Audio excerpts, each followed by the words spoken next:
Hello everyone. இன்னைக்கு நம்ம என்ன பார்க்க போறோம் அப்படின்னா 40 daily usage sentences. இந்த 40 sentencesமே ரொம்ப சிம்பிளான sentences. just 3 word தான் இருக்கும். ஸோ இந்த 3 word sentences வந்து நம்ம மனப்பாடம் பண்ணி வச்சுக்கிட்டோம் அப்படின்னா நம்ம டெய்லி பேசும்போது இந்த மாதிரியான sentencesலாம் யூஸ் பண்ணோம் அப்படின்னா இங்கிலீஷ் ஃப்ளூவெண்ட்டாக பேசுகிறதுக்கு நமக்கு ரொம்ப யூஸ்ஃபுல்லாக இருக்கும்.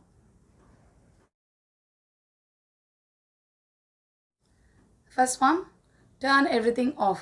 So turn everything off அப்படின்னா எல்லாத்தையும் ஆஃப் பண்ணு அப்படின்னு சொல்கிறது.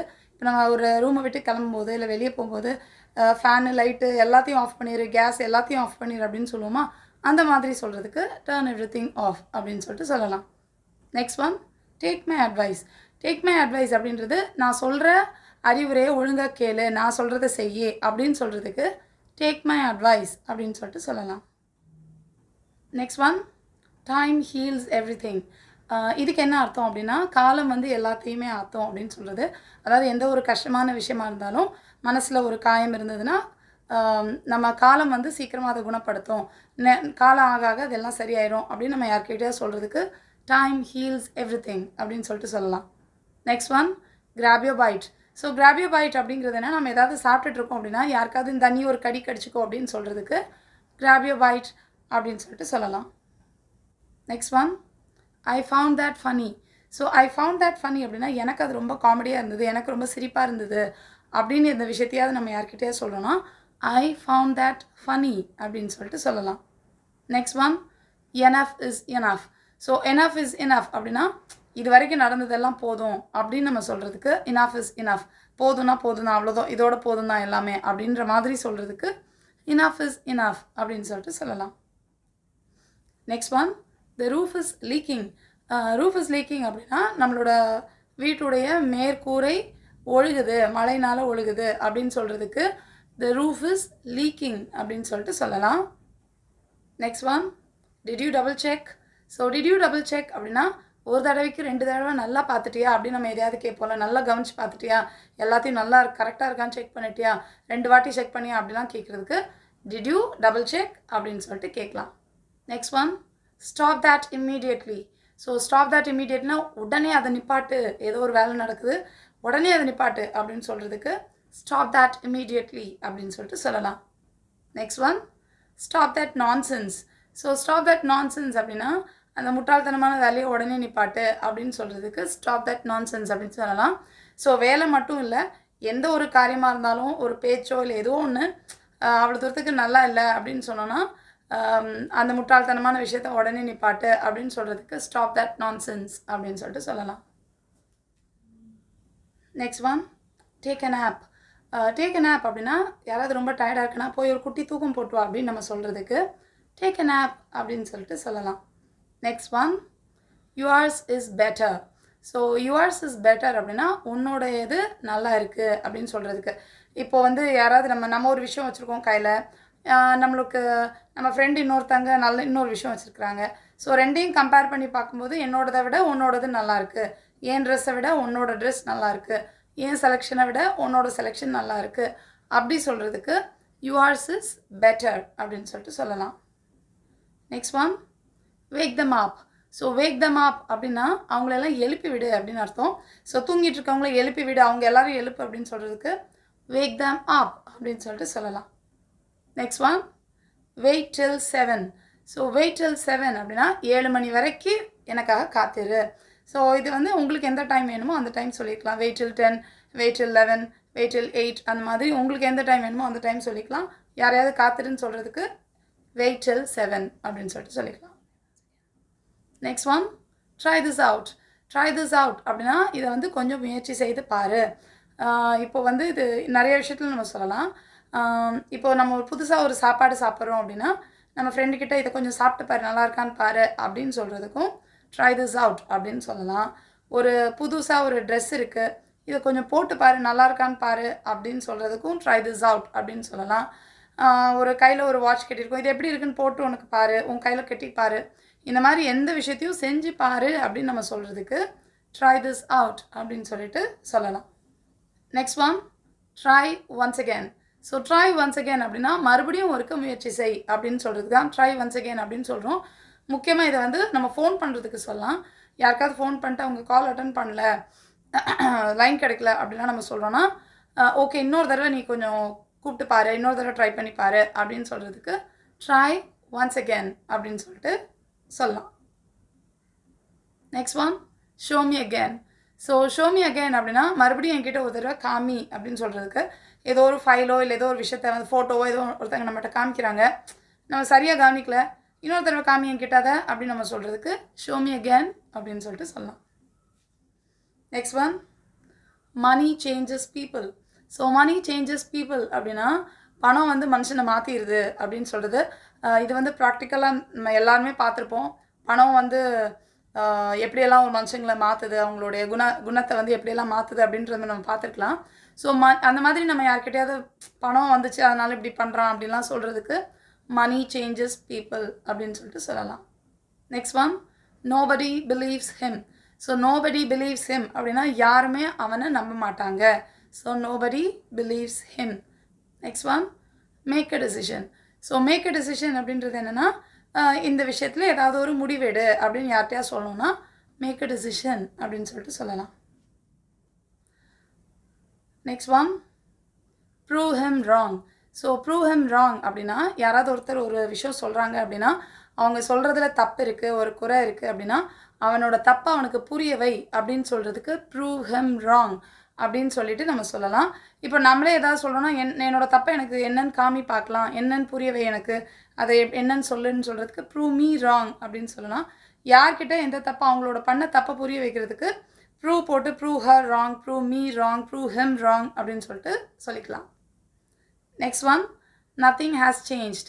ஸோ நத்திங் ஹேஸ் சேஞ்ச் அப்படின்னா எதுவுமே மாறலை அப்படின்னு சொல்கிறதுக்கு நத்திங் ஹேஸ் சேஞ்ச்ட் அப்படின்னு சொல்லிட்டு சொல்லலாம். Next one someone dropped this. someone dropped this அப்படின்னா நம்ம கீழே வந்து ஏதோ ஒரு பர்ஸோ இல்லை பணமோ ஏதோ கீழே பார்க்குறோம்னா யாரோ கீழே விட்டுட்டு போயிட்டாங்க, கீழே போட்டுட்டு போயிட்டாங்க அப்படின்னு சொல்லுவோமா, அந்த மாதிரி சொல்கிறது தான் someone dropped this அப்படின்னு சொல்லிட்டு சொல்லலாம். Next one safety comes first. So இதுக்கு என்ன அர்த்தம் அப்படின்னா எப்போவுமே எந்த விஷயம் செய்யும்போதும் ரொம்ப பாதுகாப்பாக நம்ம செய்யணும் அப்படின்னு சொல்கிறதுக்கு சேஃப்டி கம்ஸ் ஃபர்ஸ்ட் அப்படின்னு சொல்கிறோம். யார்கிட்டையாவது போகும்போது வெளியே போகும்போது காரில் ட்ரைவ் பண்ணும்போது சீட் பெல்ட் போட்டுக்கோ, ஹெல்மெட் போட்டுக்கோ அப்படிலாம் சொல்லும்போது சேஃப்டி கம்ஸ் ஃபர்ஸ்ட். என்ன செஞ்சாலும் சரி முக்கியமாக முதல்ல சேஃப்டியாக பண்ணணும் எல்லாத்தையும் அப்படின்னு நம்ம சொல்கிறதுக்கு சேஃப்டி கம்ஸ் ஃபர்ஸ்ட் அப்படின்னு சொல்லிட்டு சொல்லலாம். Next one give it up. Give it up அப்படின்னா என்னென்னா முயற்சியை கைவிட்டு விடு அப்படின்னு சொல்கிறது தான் கிவ் இட் அப் அப்படின்னு சொல்கிறோம். யாராவது ஒரு விஷயத்தை ட்ரை பண்ணுறாங்க, அது நமக்கு வந்து கண்டிப்பாக சரி வராது அப்படின்னு நமக்கு தெரியுது. ஸோ அவங்கக்கிட்ட பேசாமல் இது செய்யாத விடு அப்படின்னு சொல்கிறதுக்கு give it up அப்படின்னு சொல்லிட்டு சொல்லலாம். Next one make it quick. Make it quick அப்படின்றது என்னென்னா சீக்கிரமாக ஒரு வேலையை சீக்கிரமாக செய்யுத அப்படின்னு சொல்கிறதுக்கு மேக் இட் குயிக் அப்படின்னு சொல்லிட்டு சொல்லலாம். Next one keep looking around. So keep looking around அப்படின்னா சுற்றி முற்றி பார்த்துக்கோ எல்லா நேரமும் அப்படின்னு சொல்கிறதுக்கு தான் கீப் லுக்கிங் அரவுண்ட் அப்படின்னு சொல்லலாம்.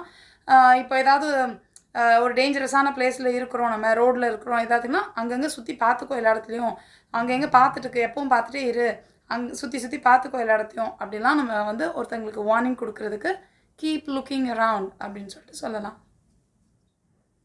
Next one just ignore that.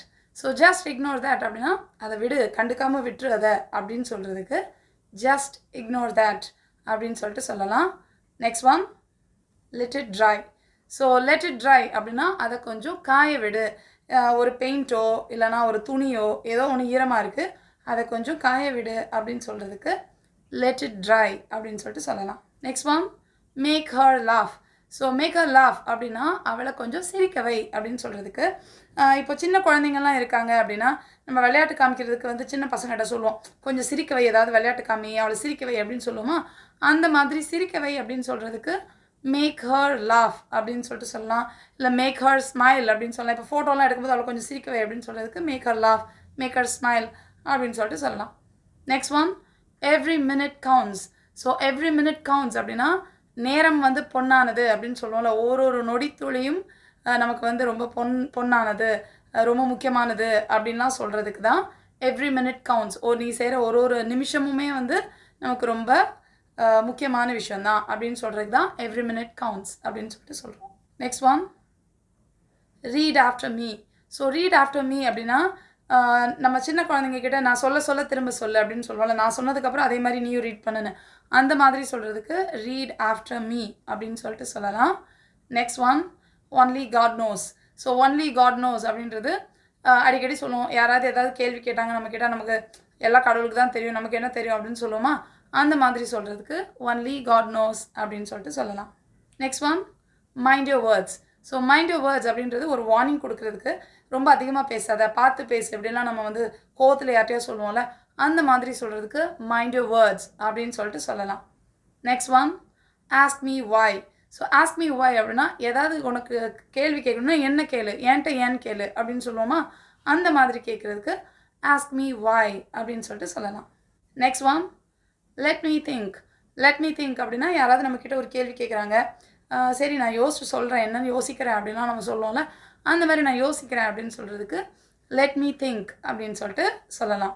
Next one, answer my question. So answer my question அப்படின்னா கேட்ட கேள்விக்கு முதல்ல பதில் சொல்லு அப்படின்னு யார்கிட்டே சொல்லணும்னா ஆன்சர் மை கொஸ்டின் அப்படின்னு சொல்லிட்டு சொல்லலாம். Next one, keep it clean. So keep it clean அப்படின்னா இதை சுத்தமாக வைத்துக்கொள் அப்படின்னு சொல்கிறதுக்கு கீப் இட் க்ளீன் அப்படின்னு சொல்லலாம். இல்லை ஒரு அழுக்காக இருக்கிற இடத்த கூட சுத்தம் பண்ணுன்னு சொல்கிறதுக்கும் கீப் இட் க்ளீன், சுத்தமாக வச்சுக்கோ, இதை சுத்தம் பண்ணு அப்படின்ற அர்த்தத்தில் கீப் இட் க்ளீன் அப்படின்னு சொல்லிட்டு சொல்லலாம். Next one, tuck your head. So இந்த டக் யோர் ஹெட் என்னென்னா, இப்போது ஒரு கதவு வாசப்படியெல்லாம் போகும்போது கொஞ்சம் சின்னதாக இருந்ததுன்னா கொஞ்சம் குனிஞ்சு வா, தலையை குனிஞ்சுக்கோ, இடிச்சிக்காம அப்படின்னு சொல்லுவோமா. ஸோ அப்படி குனிஞ்சு நம்ம இப்படி வந்து குனிகிறதுக்கு பேர் தான் டக் அப்படின்னு சொல்லுவோம். ஸோ யாரையாவது வந்து ஒரு சின்ன இடமா இருக்குது, தலை இடிச்சுக்கோ, கொஞ்சம் குனிஞ்சு வா அப்படின்னு சொல்லணும்னா டக் யோர் ஹெட் அப்படின்னு சொல்லலாம். டக் யோர் ஹெட்னா நம்ம வந்து கொஞ்சம் இப்படி குனிஞ்சிட்டு போகிறதுக்கு பேர் தான் அப்படி வாங்கன்னு சொல்கிறதுக்கு டக் யோர் ஹெட் அப்படின்னு சொல்லிட்டு சொல்லலாம். Next one, make a wish. So make a wish அப்படின்னா உனக்கு என்ன ஆசையோ அது வேணும்னு சொல்லு, அது என்னன்னு சொல்லு அப்படின்னு சொல்கிறதா மேக் அ விஷ். இது முக்கியமாக எப்போ சொல்லுவாங்கன்னா பர்த்டேக்கு கேக் கட் பண்ணும்போது சொல்லுவாங்க. ஸோ அந்த கேண்டில்ஸ் எல்லாம் ஊதும் போது மேக் அ விஷ் அப்படின்னு சொல்லுவாங்க. நம்ம வந்து நமக்கு என்ன வேணுமோ அதை அதை நினச்சிட்டு நம்ம வந்து அதை கட் பண்ணலாம்.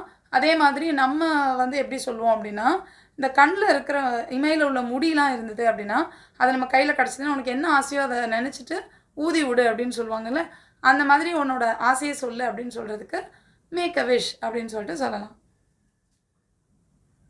ஸோ இப்போ பார்த்த இந்த 40 சென்டென்சஸ் உங்களுக்கே தெரியும், நம்ம வந்து டெய்லி பேசும்போது அடிக்கடி நம்ம யூஸ் பண்ணுற விஷயங்கள் தான், இந்த சொல்கிற விஷயங்கள் தான் இதெல்லாம்.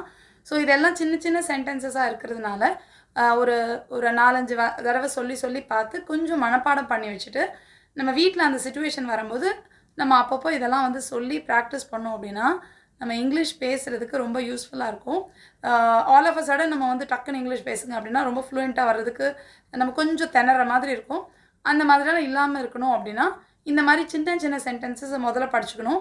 நல்லா அதை ஞாபகம் வச்சுட்டு மனப்பாடம் பண்ணிவிட்டு நம்ம வந்து வீட்டில் நம்மளோட ஒர்க் பிளேஸில் நம்ம ஃப்ரெண்ட்ஸ் கிட்ட பேசும்போது இந்த மாதிரி குட்டி சென்டென்ஸ்லாம் யூஸ் பண்ணோன்னா ஃப்ளூயண்ட்டாக இங்கிலீஷ் பேசுகிறதுக்கு இந்த மாதிரி சென்டென்சஸ் ரொம்ப யூஸ்ஃபுல்லாக இருக்கும்.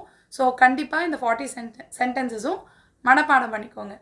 I'll meet you in the next lesson. Thank you. Bye.